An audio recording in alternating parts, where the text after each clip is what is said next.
Assalamualaikum warahmatullahi wabarakatuh. Saya Darul Raka Maiswara dari kelas 11 MIPA 5 absen 7.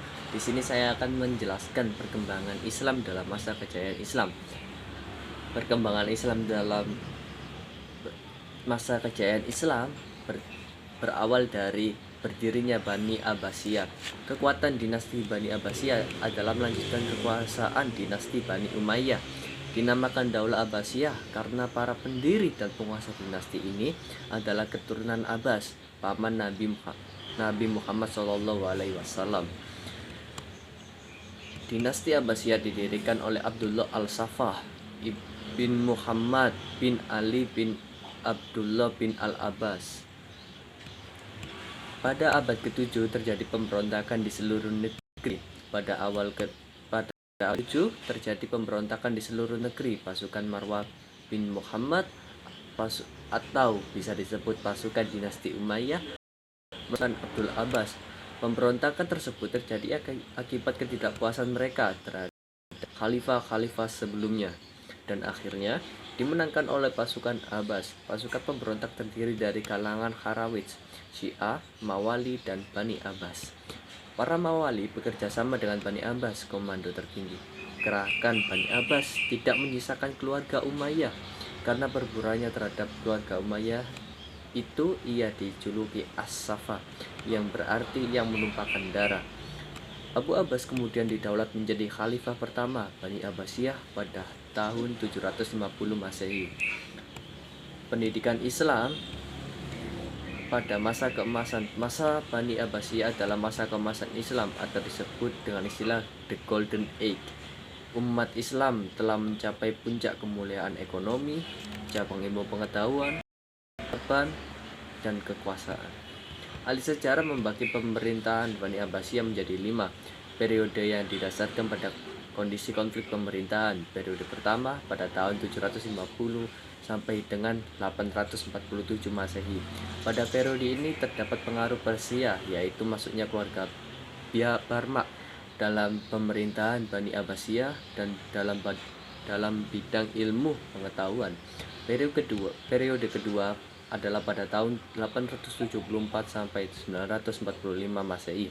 Bangsa Turki yang menjadi tentara mulai mendominasi pemerintahan Bani Abbasiyah. Periode ketiga tahun 945 sampai 1055 Masehi. Pada masa Bani Abbasiyah di bawah kekuasaan Bani Buwayhi. Periode keempat tahun 1055 sampai dengan 1199 Masehi. Periode ini ditandai dengan masuknya Bani Saljuk dalam pemerintahan Bani Abbasiyah karena telah mengalahkan Bani Buwayhi. Periode kelima adalah pada tahun 1999 sampai dengan 1258 Masehi. Pemerintahan Bani Abbasiyah tidak berada di dalam kekuasaan siapapun, tetapi wilayah kekuasaannya hanya tinggal Baghdad dan sekitarnya.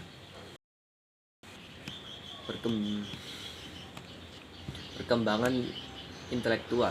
Dalam gerakan penerjemah buku lahirlah para tokoh Islam sesuai dengan keahliannya. Ilmu umum, ilmu filsafat. Al-Kindi atau Abu Yusuf Yakub bin Ishaq, seorang filsuf bangsa Arab. Al-Farabi wafat pada tahun 1916 Masehi dalam usia 80 tahun. Ibnu Maskawai wafat pada tahun 523 Masehi. Sina, ia disebut oleh kaum muslimin sebagai pangeran dokter bidang kedokteran.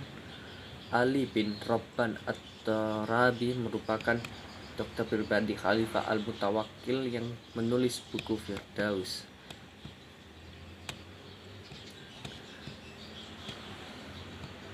Perkembangan peradaban di bidang politik dan pemerintahan. Mengangkat menteri wasir dalam pembentuk kementerian atau dalam wisarat. Wilayah dinasti Abbasiyah dibagi menjadi beberapa provinsi yang dinamakan imarat. Gubernurnya bergelar amir. Dibentuklah Diwanul Kitabah atau sekretariat negara. Hajib yang mengawasi dan memberikan persetujuan terhadap program kerja menteri. Dibentuk departemen-departemen yang dikepalai oleh menteri. Sistem pendidikan Islam dalam masa kejayaan Yang pertama adalah kurikulum. Sejumlah mata pelajaran yang harus ditempuh atau dipelajari oleh siswa. Yang kedua adalah metode pengajaran. Dalam proses belajar mengajar, metode pengajaran merupakan salah satu aspek pengajaran yang penting untuk pengetahuan atau kebudayaan dari seorang guru. Para pelajar dikelompokkan ke dalam 3 macam, yaitu lisan, hafalan, dan tulisan. Yang ketiga adalah rihla ilmiah. Salah satu ciri yang paling menarik dalam pendidikan Islam pada masa itu adalah sistem rihla ilmiah, yaitu pengembaraan atau perjalanan jauh untuk mencari ilmu. Sekian dari saya.